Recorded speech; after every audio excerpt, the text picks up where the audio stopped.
So in this class, this class has been meeting for many years, and we're always studying some book of the Bible. It happens right now that we're studying what are called the minor prophets, which are the last 12 books in the Old Testament. This study has been continuing for more than a year now. There are 12 of them. We're in the 11th one of the minor prophets, which is Zechariah. And last week we were in Zechariah chapter 8, and tonight we'll be covering chapter 9 of Zechariah. So I hope you all have a Bible, and if you do, please open up to Zechariah chapter 9. If you don't, maybe we raise your hand and we'll find you one somehow. Okay, I thought tonight it would be good to begin with just a wee bit of history, sort of historical perspective. This should be not news to anybody who's been in this class, all along. But for those of you who are joining, maybe this will be especially helpful. If you want to remember, once again, if you look at the very first verse of Zechariah in the very first chapter, Zechariah chapter 1, verse 1, there's a specific reference to the year in which this prophecy took place. It says, in the 8th month, in the 2nd year of Darius, the word of the Lord came to the prophet Zechariah. I don't think I need this. And we happen to know that year in the reign of Darius is 520 BC. So this prophecy went out in the year 520 BC. A little bit later in the same prophet, at the beginning of chapter 7, reference is made to a time a couple of years later when another part of the prophecy went forward in 518 BC. And the previous book that we studied, Haggai, was another prophet that prophesied at the same time. He also prophesied in the year 520 BC. So this is the time point when both of these guys, Haggai and Zechariah, were prophets in and around Jerusalem. To understand both of the prophets, it really is necessary, at least it helps a lot to understand that point in history, 520 BC or thereabouts, was a time after the kingdom of Israel had been completely overthrown and the southern kingdom taken off into captivity. And now finally, they're starting to struggle back to Jerusalem. And so they've been back in Jerusalem for several years before the prophet Haggai and Zechariah start speaking. An important part of the message of both of these prophets, Haggai and Zechariah, was rebuild the temple. When the Babylonians took them into captivity, one of the things that happened at that time in 586 BC was the temple was pulled down. So the first temple is sort of in ruins. The second temple has just barely been started at the time these prophets are speaking. And these prophets are encouraging them to rebuild that temple, to reestablish their covenant with God, to persevere, to keep going on, which is a message that you'll see repeated throughout the Bible to God's people. It wasn't easy for these people to believe that the second temple could actually be built, or to think that there could be any good future, because in many ways the first temple, the one that was pulled down by the Babylonians in 586 BC, was the high point of all of Jewish history. God had called these people. All of the things that we read about from Genesis on through the end of Kings and Chronicles in our Old Testament tells really the peak of everything was when Jerusalem was finally established as the capital in the promised land of Israel. And King David, who was the perfect king, the man after God's own heart, had established his kingdom, and then his son Solomon built the temple. And that was kind of like the capstone to the whole progress of the nation of Israel. And yet, in just a few centuries from the time of David, because of their own sin, all of it had been completely lost. Right? The prophets kept telling them about their sin and urging them to turn back to God so that this wouldn't happen, but they ignored the prophets. And so the first temple being pulled down was not just a building being pulled down, it was the whole history of Israel basically being erased in a way. That's how they would have felt. And now coming back from Babylonian captivity after several decades as captives in a foreign country, looking at the ruins of the temple, looking at the small population, and agriculture is bad, everything is bad, they don't have much reason to be hopeful that they'll ever be able to recapture the glory of the old kingdom. But the prophets are telling them not only that they should build the second temple, but they say something peculiar. They say the second temple will be even more glorious, even greater than the first temple will be, which is a bit of a mystery.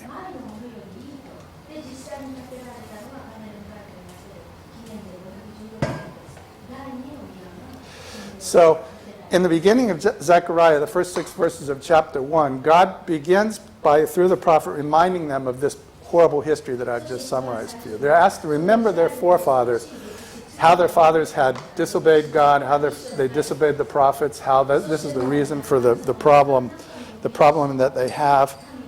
And then he says, you guys should not do that. That's an example for how you should not be. Now, rebuild the temple and move forward. God is renewing his relationship with them.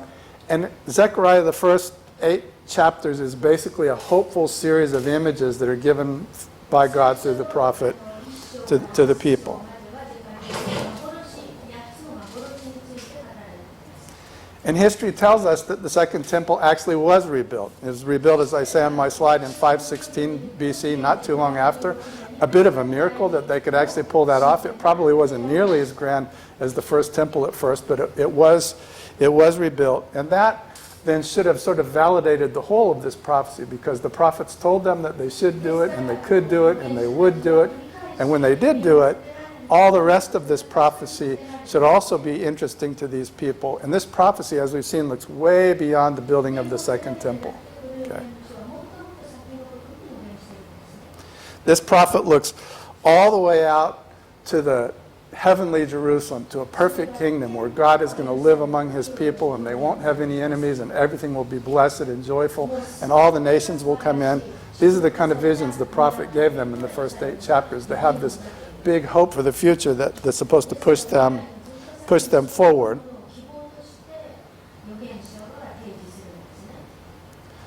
Okay. And so if you think about it, we're kind of the same as they are.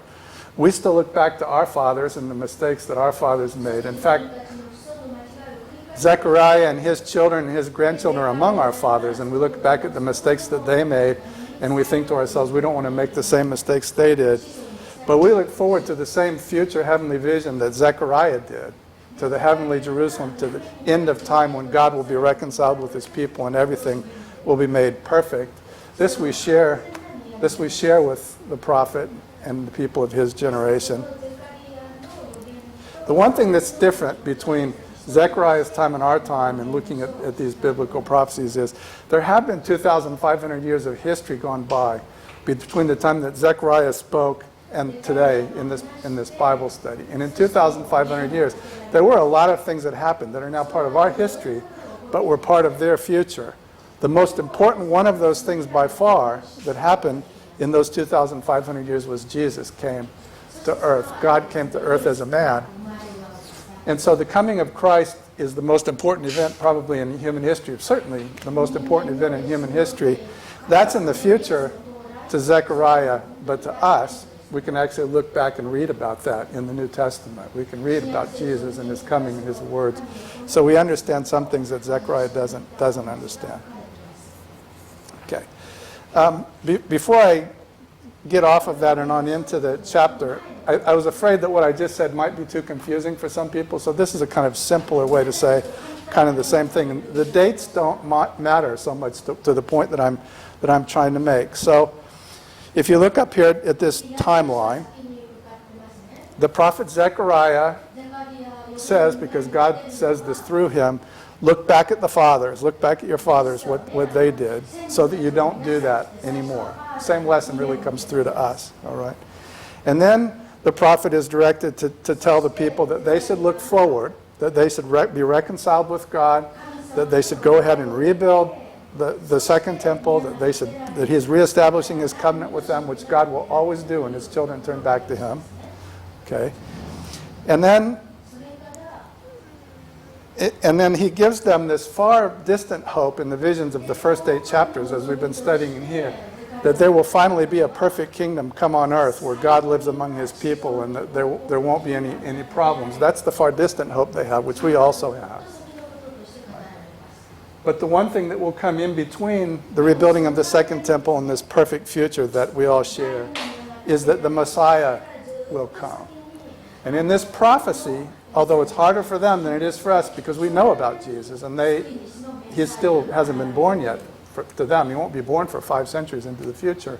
Already in the vision, they're starting to see the Messiah coming. We've seen it a bit in the visions, even in the first 8 chapters that we've studied.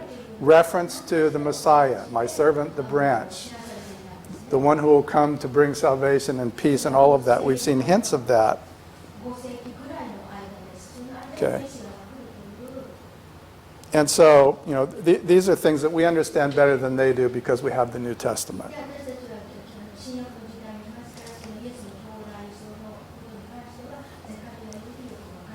We understand who Jesus is. We understand more about how sins are forgiven because of what Jesus did. We have the benefit of the Holy Spirit living in us, poured out into the church on the day of Pentecost. We have the benefit of New Testament teachings by guys like the Apostle Paul who look at all of this and explain it to us so that we begin to understand more perfectly how God will save a people for himself. All of that they couldn't really have understood, but they did know that they had hope in the future, and they did know that God was going to send a Messiah. And God was sending them prophets to encourage them, to keep them moving in that direction. Okay, so that's sort of historical background about the point of view that the prophet has.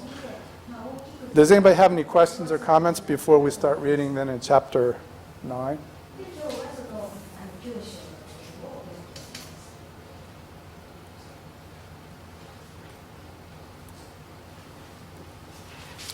In the timeline, where is Zechariah? He's before they return to Israel? No, they've been back. They come back sort of in dribs and drabs, but there have been people back from Babylonian captivity for a while.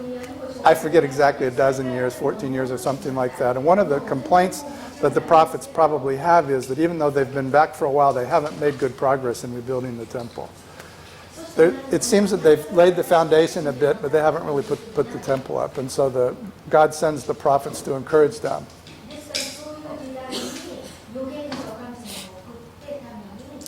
All right, so now we're moving, our study is moving from these first 8 chapters on into chapter 9. And as I've mentioned to you guys before when I did the introduction to Zechariah in general, when you move from the end of chapter 8 to the beginning of chapter 9, I think even we, reading in English, will detect that there's sort of a difference in what's going on in the first 8 chapters and chapters 9 through 14. And the people who can read the Bible in Hebrew will say that there's a rather substantial difference in the feel and the structure of the Hebrew that's going on. And so we are entering sort of the second half of Zechariah. I'm not sure, it's much debated, but I'm not sure I know what's the significance of the difference in style or the fact that we can see these 2 parts of it. It's discussed a lot. But it is something that people notice. And the other thing that people notice is that in the second half of Zechariah, that is chapters 9 through 14, it's sort of 2 pieces there, 2 oracles that you'll see. Okay, oracle number 1 begins in verse 1 of chapter 9, where, as we'll see, the ESV translates the burden of the word of the Lord against Israel's enemies and so forth. And this burden of the word of the Lord has a sense in Hebrew that's different than just the word of the Lord. It's in some translations call it an oracle of the Lord. This is an authoritative pronouncement by God about something that's going to happen in the future. It's a promise sometimes, or a prediction, or a judgment. You consult the oracle to see what's going to happen. All right? And so these are presented to the people as things that are going to happen in the future. And we've talked a little bit about what their future holds. And oracle number 2 begins in verse 1 of chapter 12, where you see the same words, the burden of the word of the Lord. There it goes on to say concerning Israel. Okay. And I think it would be too much to say that the whole of the second half of Zechariah is just 2 oracles there. It's a little bit hard to tell where the oracles end. But that's a common way to divide the second half. And my own feeling right now, and you guys, I'm struggling with this, but you guys may have your own feeling. I'm going to back up here a second. Is that the first 8 chapters looked at the fathers and the second temple. Hurry up and build the second temple. You're going to build the second temple. And then all the way on out to the ultimate eternal coming kingdom. And you could tell that the Messiah had to come.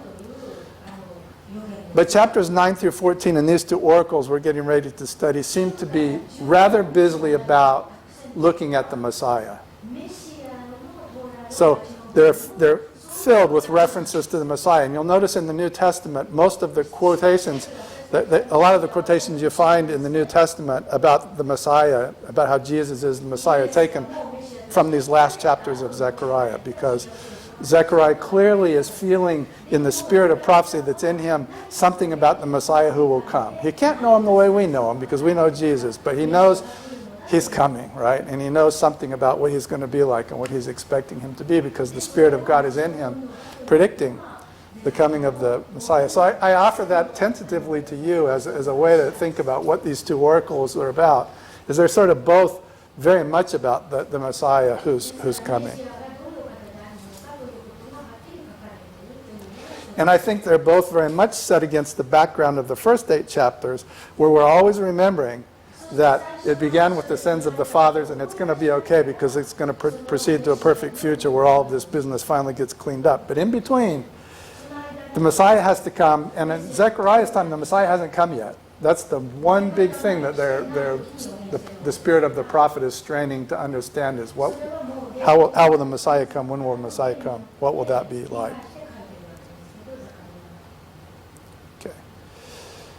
All right. So maybe that's all I'll say. I had more to say, but I'll stop myself, and we'll just go straight now into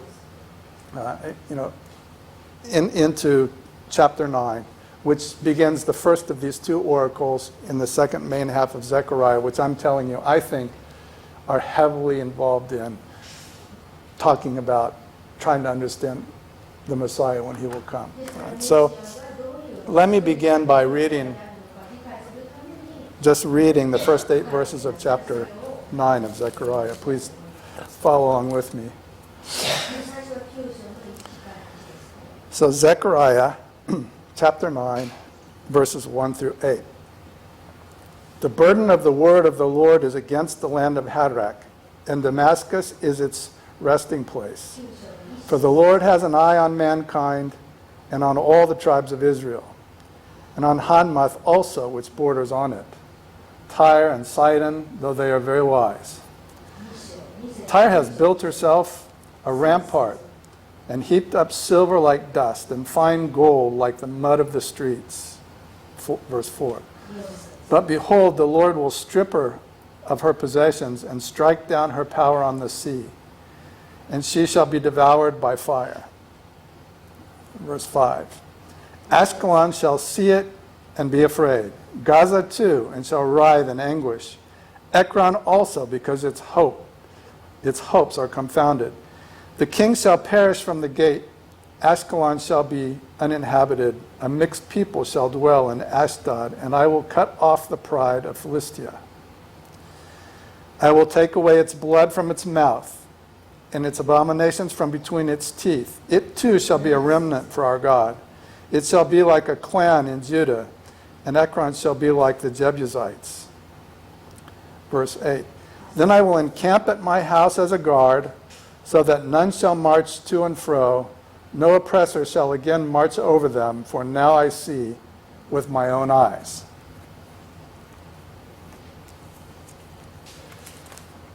So the map that I've put up on here, and I hope you can see it roughly well enough, and you may be familiar with this geography enough that you can see, will really help you a lot, I think, to follow along what the prophet is talking about. So again, I'm going to go through verse by verse.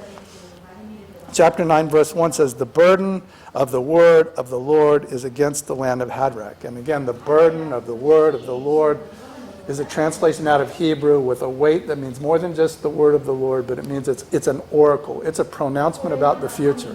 This is what the future will hold for you. And at least at the beginning of this oracle, it says that it's a pronouncement against something. It's against the land of Hadrach. So this is an oracle that's saying something against, negative to, adverse to something called Hadrach. People do not know what Hadrach is. People talk about it a lot. Some people think it's some kind of acronym we can't quite understand because we don't live in a Hebrew world. It is perhaps Syria, if you look at the map and the context of this. It may be a larger territory in the Persian Empire, even larger than Syria. But in any case, it seems to be describing that territory to the north and east where this whole speech begins. All right, and so this is a pronouncement, an oracle against Hadrach, probably Syria or something larger than Syria. And it goes on to say, and Damascus is its resting place. So this means that this burden of the word of the Lord, this oracle rests upon, has significance for Damascus. Or another way to look at the translation is that God is watching, looking at Damascus in light of this burden that's being pronounced. That's a little bit hard to know for sure, but the point is that God's attention is focused up there at the northern end of this map that I'm showing you, around Damascus, which is a city that we do know. And the burden of this pronouncement is against that territory up there. Damascus, as you probably know, is the capital city of Syria and was over many centuries that. And during the time of Zechariah, it was a major city in Syria, a major trading city. And why the burden is on these guys? Why is the burden on Hadrach and Damascus? It says, for is an explanation for why. For the Lord has an eye on mankind and all the tribes of the earth. So in other words, God is watching everybody. He's watching everybody in Israel. He's watching everybody in the world. He's watching that territory up on the northern end of this map centered around Syria and Damascus. He's watching everybody. And this is emphasized in verse 2, which continues, and it says, on Hamath also, which borders on it. Hamath was the name of an important city in Syria. We do know where that is. The same name was used to describe a province in the Persian Empire, and we can't be sure whether here the prophet's looking at the province or the city. But again, anyway, the early part of this burden of the Lord is looking at that territory to the north and to the east of Israel. And then the vision moves down the Mediterranean sea coast, like you can see up here on the chart. The burden is against Damascus and Syria and so on, other cities in Syria. Now he's going to talk about Tyre and Sidon. Verse 2 it says, on Hamath also, which borders on it, and then he goes on to talk about Tyre and Sidon, though they are very wise. So these cities were ancient cities, evidently in that day. They had a reputation for being cities of great wisdom, maybe learning, accomplishment. But the point here is that even though they're reckoned to be wise, that they may think themselves to be wise, that this isn't going to protect them from the burden of the Lord which lies on them. It seems that they're wise in the ways of the world, which means they're also wealthy, especially Tyre. Verse 3 says, Tyre has built herself a rampart and heaped up silver like dust and fine gold like the mud of the streets. Tyre, by the way, was on an island just off the seacoast. I don't know if you can see it up there. And you had to actually go out to it across a bit of ocean. And it was by far the stronger of the two. It was the capital of the whole Phoenician area for many years. A center of wisdom, the center of wealth. And yet the burden against the enemies of Israel is going to touch them anyway. Okay. Verse 4 says, but behold means watch and see. Remember, this is an oracle saying, just watch and see what will happen. It says, but behold, the Lord will strip her of her possessions and strike down her power on the sea, and she shall be devoured by fire. Okay, and he's talking about now Tyre specifically, Tyre and Sidon more generally, and the Phoenician Empire, which is the eastern, is on the coast there of the Mediterranean Sea, on the east of the landmass there. So this prophecy is moving this way. Okay.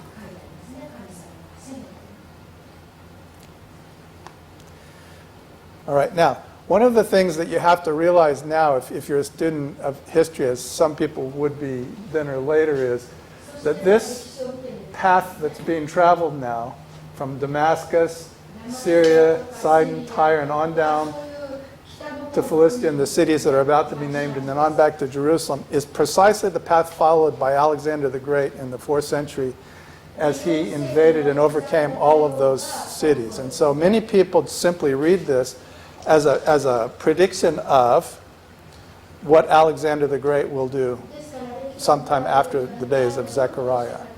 Other people might say, oh no, maybe this was added later after they already knew what Alexander the Great was going to do. There's that point of view also. But we can't really be sure whether what Alexander the Great did, which is being described almost in this prophecy here, really exhaust this prophecy, or if it's just a sort of a foretaste of it or a minor fulfillment of it.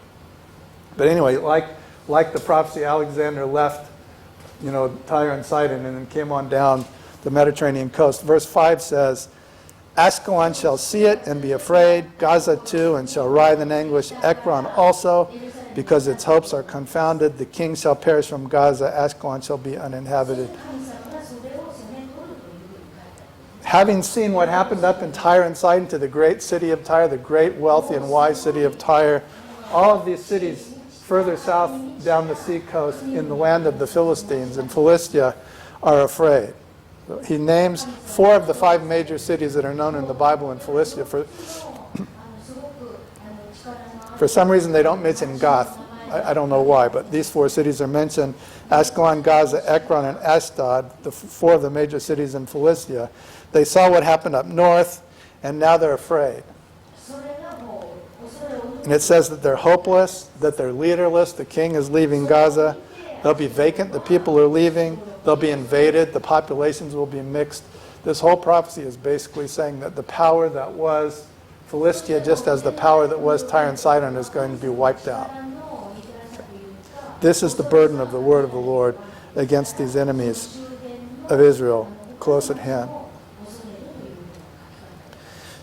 Okay. When in verse 7 it says, God says, I will take its blood from its mouth and its abomination from between its teeth, speaking either of Philistia or one of the cities in Philistia. Nobody can be completely sure, but the image of taking some bloody abomination from the mouth of a people, from the mouth of a nation, either means some reference to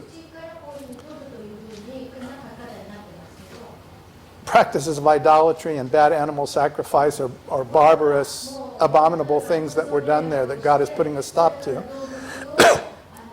Or it refers to them being predatory, that they were occasionally victimizing God's people, and the blood in their mouth is a symbol of their aggression. Or both. It really doesn't matter, because the result of God's word against these people is that these people in Philistia shall become a remnant for our God, like a clan in Judah. Okay, and so these have been strong opposing powers during many points in Israel's history and recently, but in accordance with this oracle of the Lord coming out against them, all of those powers are going to be removed. They're not going to threaten Israel anymore. Not Syria, not Damascus, Sidon, Tyre, Ashdod, Ascalon, Gaza, Ekron. And the last one mentioned, it says, Ekron shall be like the Jebusites. This is verse 7. And the Jebusites, you probably may or may not remember, were the native inhabitants of Jerusalem before King David kicked them out to build his capital city. They were sort of absorbed into the population of Israel and became its workforce. Okay? And so the whole pattern here that describes all of these words is the word of the Lord has gone out. And by some means, whether it's Alexander the Great or otherwise, it's going to sweep all of the nearby opposition to the kingdom to the point where now all of these, to the extent that they remain, will be as if they were clans in Israel. as if they were Jebusite workers in Israel. They're not going to oppose the kingdom of Israel anymore. And then we get finally to Jerusalem, which is where the reference to the Jebusites is probably in mind. We get to chapter 8, and it says, and this is God speaking, I believe it says, "Then I will encamp at my house as a guard, so that none shall march to and fro. No oppressor shall again march over them, for now I see with my own eyes."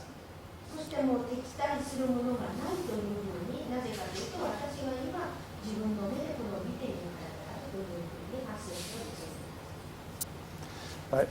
And even this mimics the march of Alexander the Great, because after he conquered all of these territories in approximately that same order and he got to Jerusalem, he didn't conquer Jerusalem because, according to the Jewish historian Josephus, he had a dream in which God appeared to him at night, and instead of conquering Jerusalem, he came in and he was respectful to the priest in the temple. Not because he feared the Jews, but because he feared God. That story is not in the Bible, but that's part of history outside, Jewish history outside the Bible. And there are many other legends beside. But one thing that we know for sure is Alexander never wiped out Jerusalem. And some centuries later, during the Maccabean period, the Maccabees will take back Jerusalem from the Greeks and reestablish rule. There are lots of things in secular history that you could say are fulfilling this prophecy, but you can't be sure which of them actually fulfills this prophecy. They all do to some extent. But still there's a sense by the time we get back to Jerusalem and we read on into this last verse 8, "Then I will camp at my house as a guard, so that none shall march to and fro. No oppressor shall again march over them, for now I see with my own eyes." And we read on after this is, even Jewish commentators now are hearing the voice of the Messiah. Something larger, greater, and farther in the future than what happens with Alexander the Great even.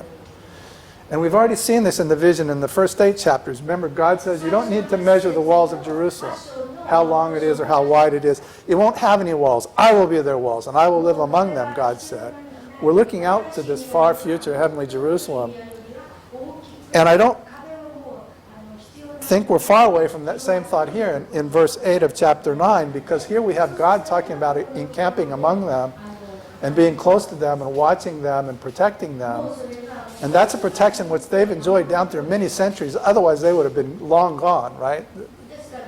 God has been protecting them lots. Otherwise, there wouldn't still be a Jerusalem standing after all these centuries have gone by. But the fulfillment of this prophecy ultimately is when the Messiah comes and reigns there. And that's in their future, far future, not in their near future.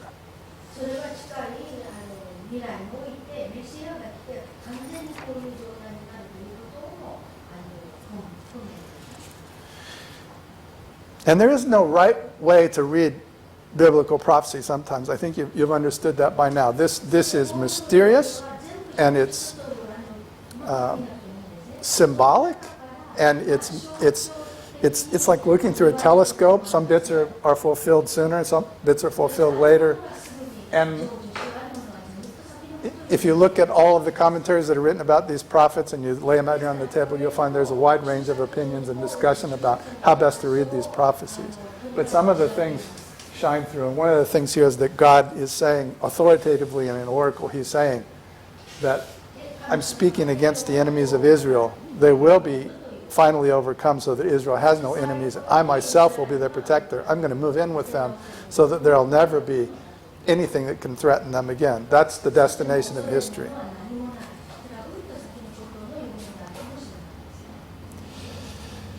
And the last thing I wanted to say before moving to the next piece, starting at verse 9, is when it says here in the last verse, "For now I see with my own eyes," we hear the verse of God saying, "None shall march to and fro, no oppressor shall march over them, for now I see with my own eyes."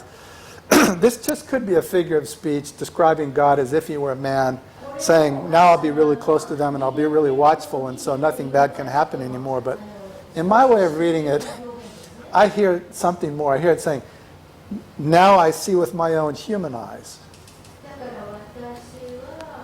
which means God is going to become a man and be born into this world as Jesus of Nazareth, and he's going to see with his own eyes as a human being, and that's also a token of their assurance. When the Messiah comes, he's going to see with his own eyes, really, as a human being, not as a figure of speech, not an anthropomorphism, but as a man who is also God. He's going to be there, he's going to see. That's the ultimate token of his concern. And as I said, now, even the Jewish commentators from this point on are seeing the Messiah. Everyone sees the Messiah. Jewish commentators may not understand that the Messiah is Jesus of Nazareth, but they know that this passage is about the Messiah now. So, let me read on.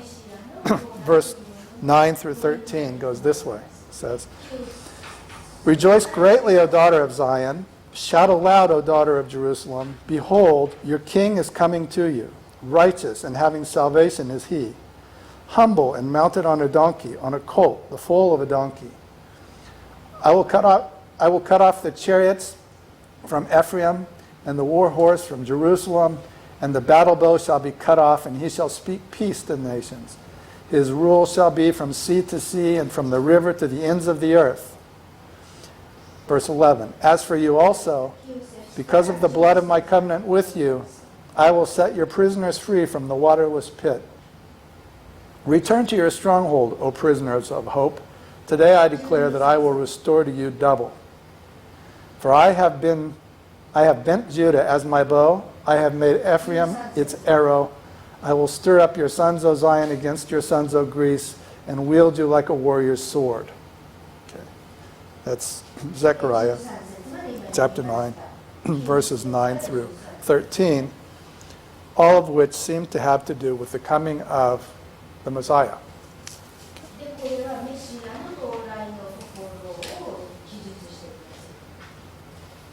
Okay.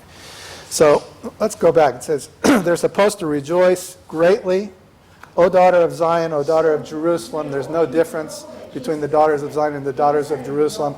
Nor is there any difference between the daughters of and Zion and Jerusalem. This is the people of God that are being referred to here. The people of God, everyone who belongs to the Messiah, is supposed to rejoice and shout. This is a very big, joyful, and important thing that's coming. It says, "Behold, your king is coming to you."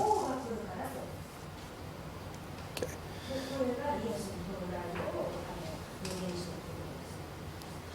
This means to them, he is somehow from the line of David, which is getting to be almost impossible in their point of view, at their point in history, and will become increasingly impossible as time goes forward. But somehow this prophet imagines that someone from the line of David is going to enter the city and the king is going to come to them, which would be in fulfillment of the covenant they all understand, the promise God made to David, that there would always be somebody from his line that would sit on the throne. Many of them have despaired of this prophecy ever coming true, and yet the prophet is telling them that it will come true. That's part of this divine oracle, this pronouncement. There's been plenty of bad kings in the history, even of Judah, we know. Even David himself wasn't a very good king. He was a murderer and an adulterer. But this king is not going to be like that. It says this king is going to be righteous. He says, "Behold, your king is coming to you. He's righteous." And he's also bringing salvation with him. Salvation from what, they might wonder. We know. Salvation from their enemies, yes, that's been described in the previous prophecy, but more than that, we know, and I don't think Zechariah and his people are too far from knowing either, because the whole vision that's preceded this keeps talking about removing wickedness from Israel and forgiveness of the sins. How will that happen? It's really hard to think about, and yet this one who's coming, my servant the branch, your king is coming. He's coming. He's righteous and he's bringing salvation with him. And so probably even they begin to suspect it's salvation from sin. Salvation from God's wrath. Not just from enemies round about. Verse 10 says,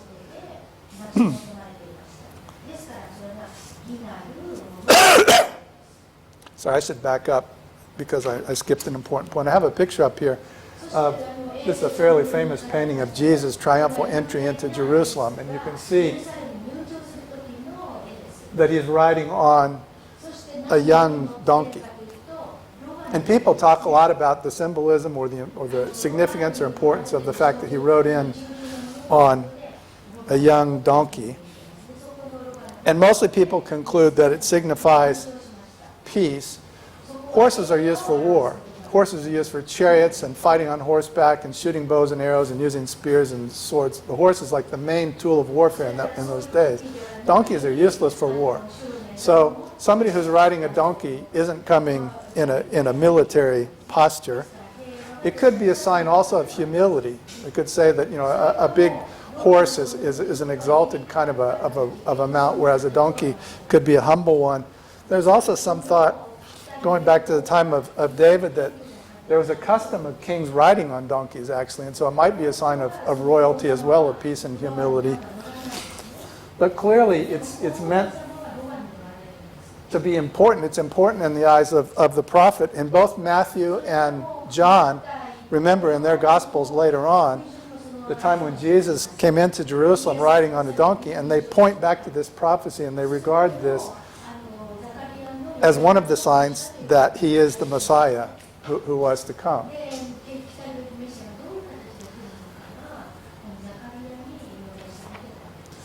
All right. Now, then I started saying in verse 10 it says that he's not going to be a warrior king. He's not just is he riding on a donkey, but he's going to be peaceful. It says, I'll cut off the chariot from Ephraim. That means no more chariots in the northern kingdom of Israel. That was the war horse from Jerusalem. No more horses to fight wars with. So he's a peaceful king. The battle bow shall be cut off. He's going to speak peace, not just in Jerusalem, not just in Israel, but to all the nations. This guy's going to have the power to speak peace without any military. Interesting thing, if you can pull it off. His rule shall be universal, from sea to sea, and from the river to the ends of the earth.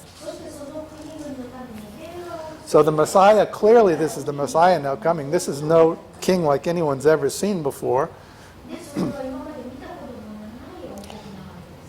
He'll rule universally. He'll rule in peace. He'll rule all the nations. He'll rule Israel.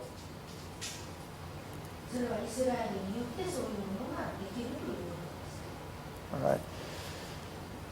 And then he says in verse 11, as for you also, and this is not, by the way, in the Hebrew, doesn't mean he's not talking to a different group of people. He's talking about a new activity.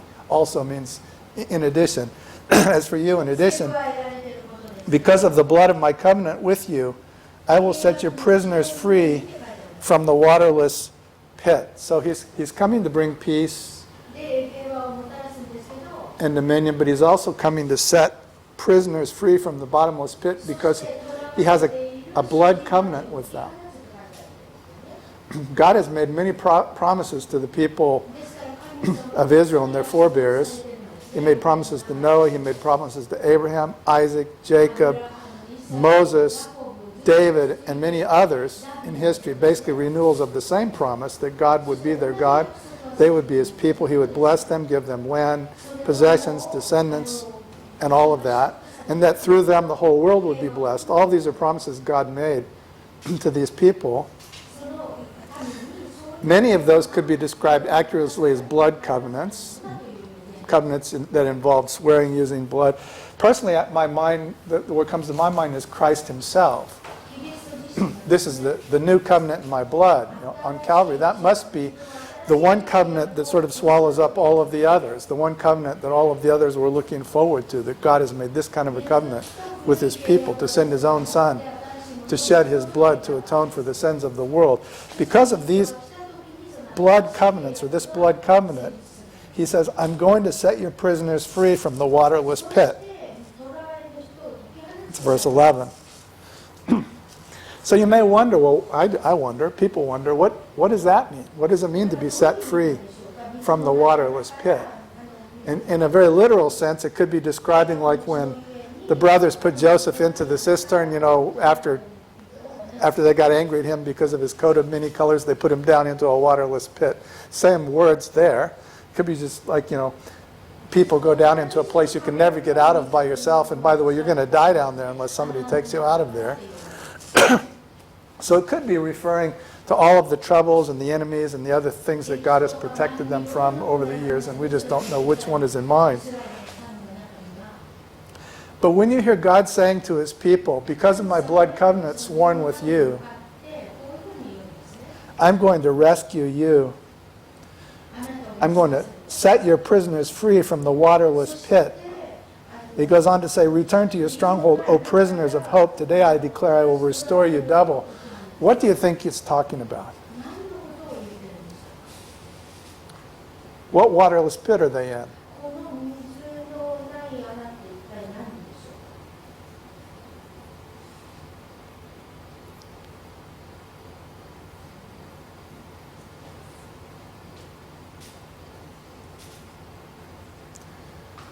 What's the most waterless pit you could imagine being in?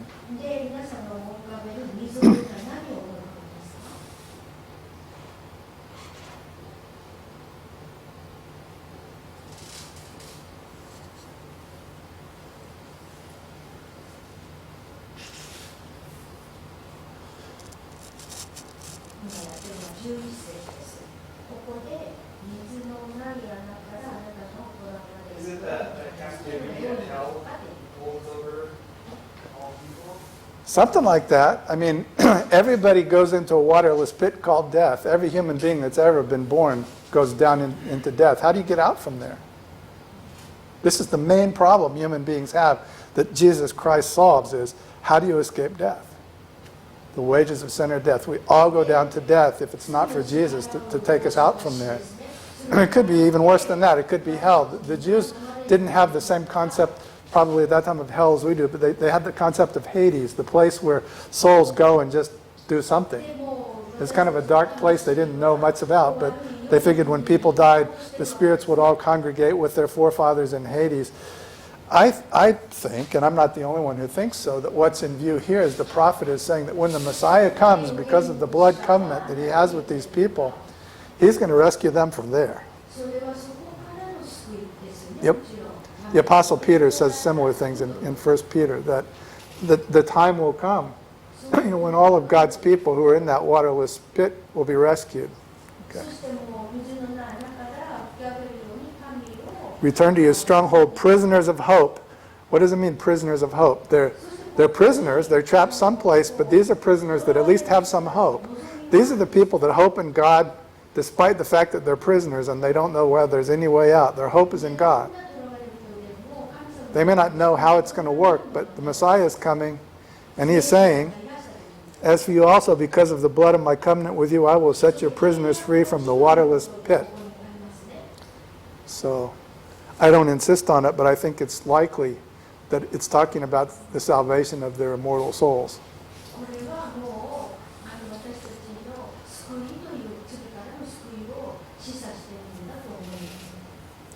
He's looking way out to the end of time. Okay. Anyway, and he says, return to your stronghold, O prisoners of hope. Today I declare I will restore to you double. And then he goes on in verse 13 to say, for I have bent Judah as my bow, I have made Ephraim as arrow. I will stir up your sons, O Zion, against your sons, O Greece, and wield you like a warrior's sword. This is not necessarily an easy passage to understand, but my way to understand it, having struggled with it a bit this afternoon, is God is saying, all of these things have always been under my sovereign control. I've used Judah as a bow. I've used Ephraim as my arrow. Whether it's the sons of Greece or the sons of Israel, all of the things that God is doing are under God's control. Right? And he's stirring up Israel and he's stirring up the nations, and everything that God is doing is to achieve God's purpose. Nothing is ever out of control for God, and the chief purpose of God is to redeem and restore people for himself. And all of this stuff is on that red line that leads from Adam to the heavenly Jerusalem. God knows exactly what he's doing, and it's God who's in control, and he's going to rescue them. I don't have much time left, but I don't have that much more to say. So let me read verses 14 and 15. So before we had the image of Jesus Well, we had the image of a gentle Messiah riding on a young donkey. And lots of words added to that to say that he's the Prince of Peace. He's not going to have war. He's going to have control over all of the earth. Okay. Now we get a different kind of an image put up before our eyes. It says, "Then the Lord will appear over them, and his arrow will go forth like lightning. The Lord God will sound the trumpet and will march forth in the whirlwinds of the south. The Lord of hosts will protect them, and they shall devour and tread down the sling stones. And they shall drink and roar as if drunk with wine, and be full like a bowl, drenched like the corners of the altar." 14 and 15. All right. So we saw the peaceful king before entering his city in peace. Now we see an image, and it's harder for me to go to the internet and find a picture of it that I'm sure that it's the right picture. Okay. But here we have a picture of the Messiah wrapped in a whirlwind from the south, just a southern sandstorm that blowing off the desert, probably they mean. He's coming wrapped in mystery and in a whirlwind, and he's got lightning coming out like arrows. And that may seem a warlike image, except maybe not, because his purpose for coming is to protect his people that he's promised to save and to protect.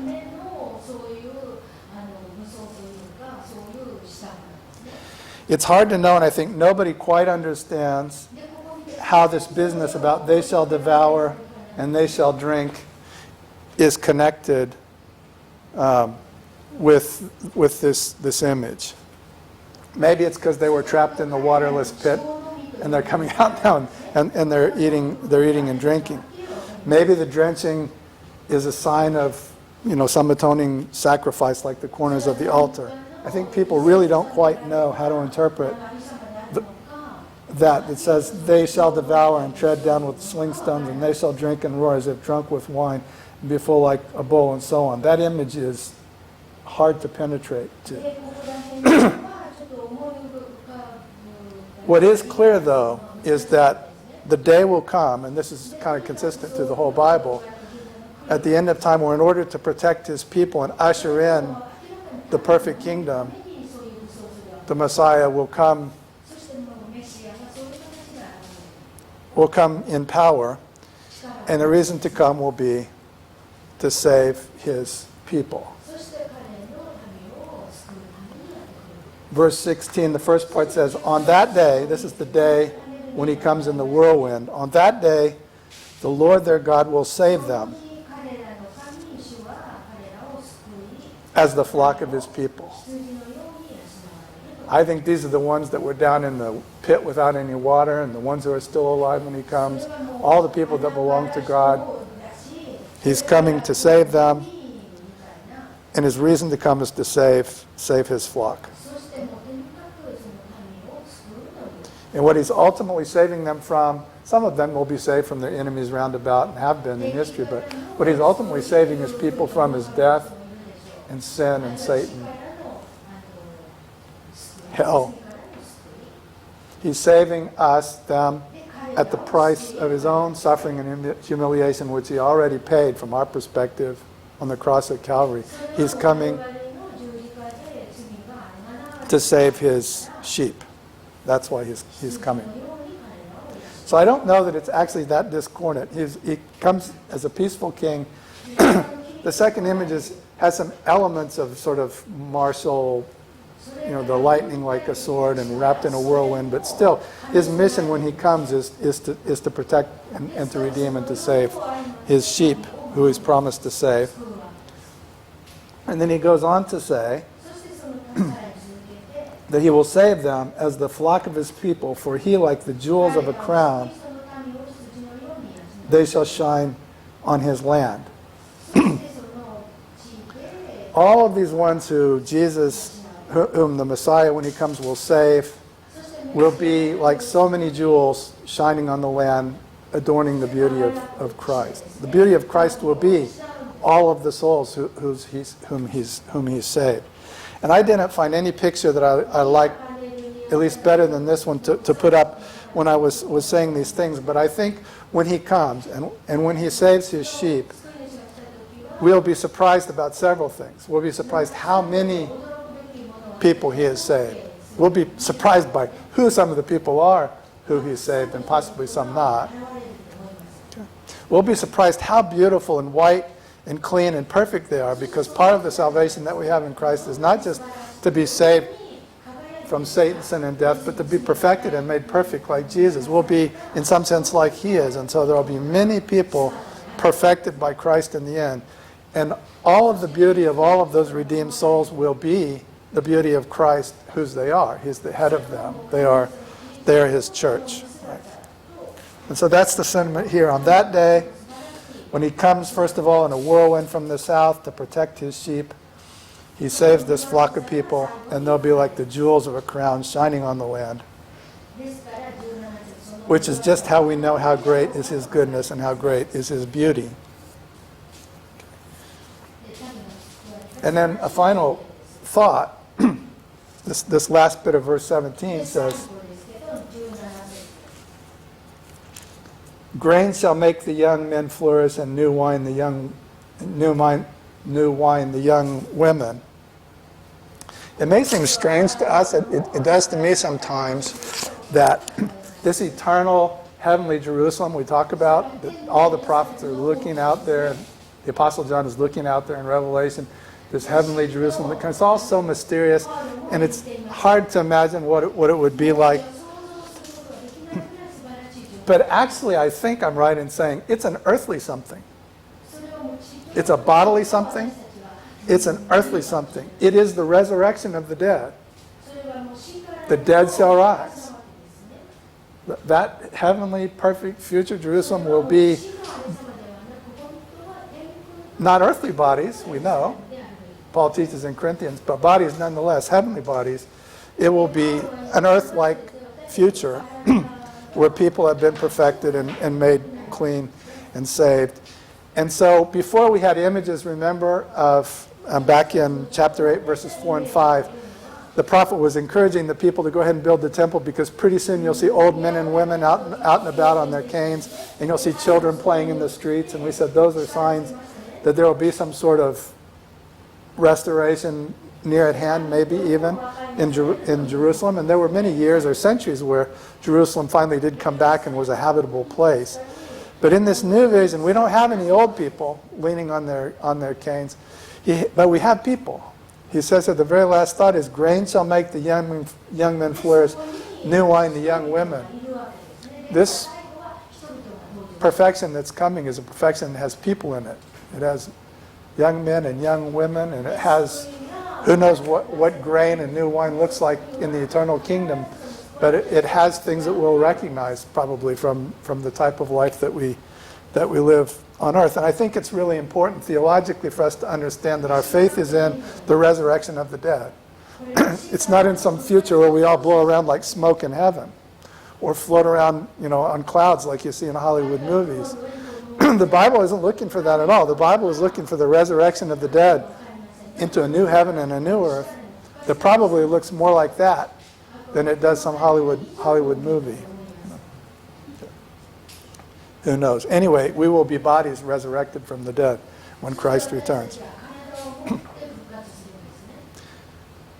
Which probably means the things that we do now in the body are more important as a result. But that's a hard thought to follow up on.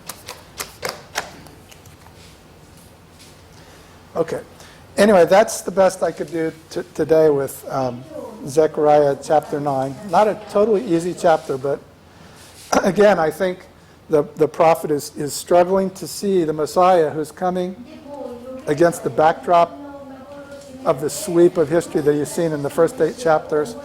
And already he is seeing the Messiah in some ways that later Matthew and John and other New Testament authors will recognize as predictive of the coming of Jesus of Nazareth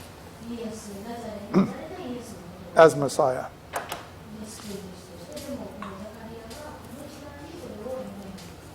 I apologize again for my time management. Let me pray so you can go home. Dear God, I'm sorry I ran over time again tonight. Thanks again for speaking to us and helping us to try to understand these marvelous things that are set forth for anybody to read who wants to in your word. We confess, Lord, that these things are heavenly things too marvelous for us. We thank you that you've given us your Spirit to dwell among us and dwell in us, so we have some chance to understand and to be changed by the words that we read.